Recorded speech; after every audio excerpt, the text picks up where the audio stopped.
La saison des Marseillais à Dubaï bat son plein sur W9 malgré l'actualité chargée des Phocéens ces derniers jours.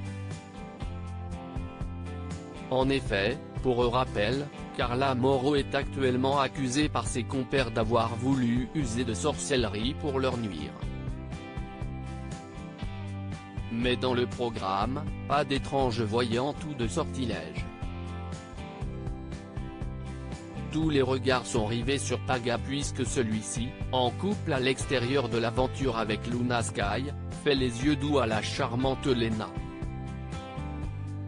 D'ailleurs, dans les images du pré-générique de l'émission, tout indique que le jeune homme va commettre une faute et que bien des drames vont découler de cette action.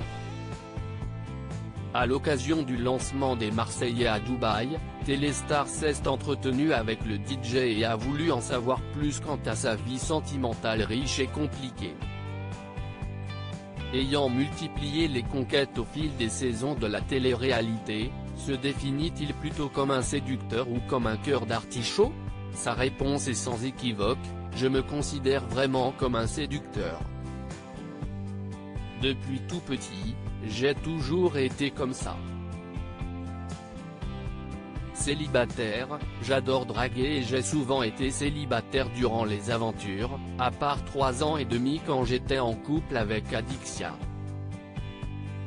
Donc j'ai profité, j'ai eu beaucoup de conquêtes.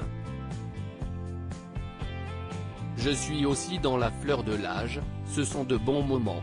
Des choix faits en tournage ne seraient pas faits hors aventure, mais s'il reconnaît aimer plaire, Paga précise aussi que le fait d'être en tournage est comme se retrouver dans une sorte de bulle. Certaines décisions ne seraient jamais prises dans la vraie vie, en tournage, les sentiments sont décuplés.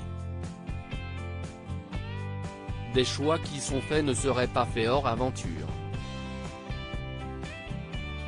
Ici, on est confinés tous ensemble.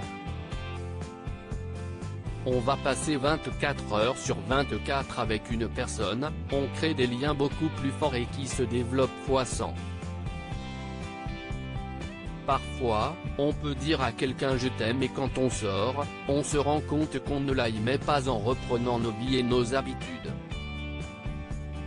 A contrario, on peut réaliser qu'on est vraiment amoureux.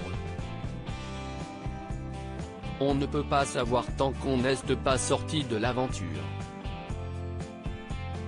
Sachant tout cela, le public comprendra-t-il mieux le comportement du Marseillais à Dubaï?